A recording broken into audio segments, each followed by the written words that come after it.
Ray Manzarek had experimented with using multiple drugs during his initial time as part of the Doors. He also had a known tendency to smoke cigarettes. In March 2013, Ray Manzarek was diagnosed with cholangiocarcinoma, colloquially known as bile duct cancer.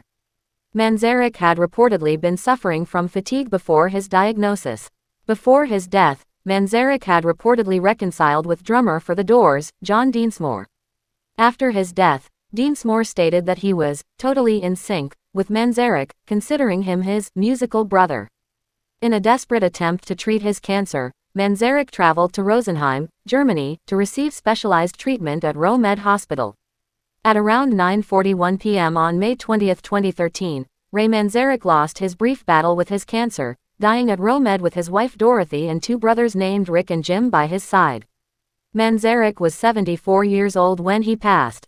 His death and cause were publicly disclosed by his manager, Tom Vitorino, and publicist Heidi Robinson Fitzgerald.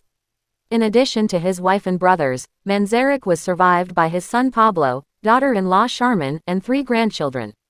Manzarek's family requested privacy in the immediate aftermath of his death, requesting that instead of fans sending in flowers, they send memorial donations in Manzarek's name to the cancer organization called Stand Up to Cancer.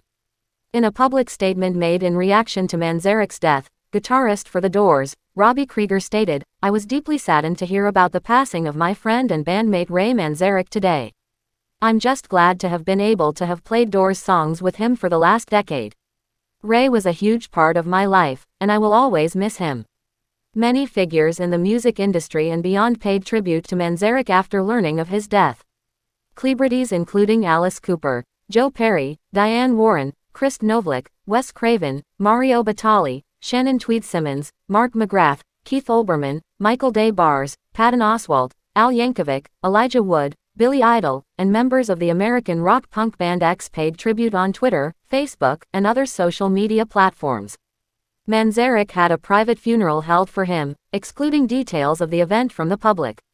After his death, Robbie Krieger and John Densmore had reconciled with one another after a fierce legal battle, making plans to reunite and pay tribute to Manzarek in a live performance.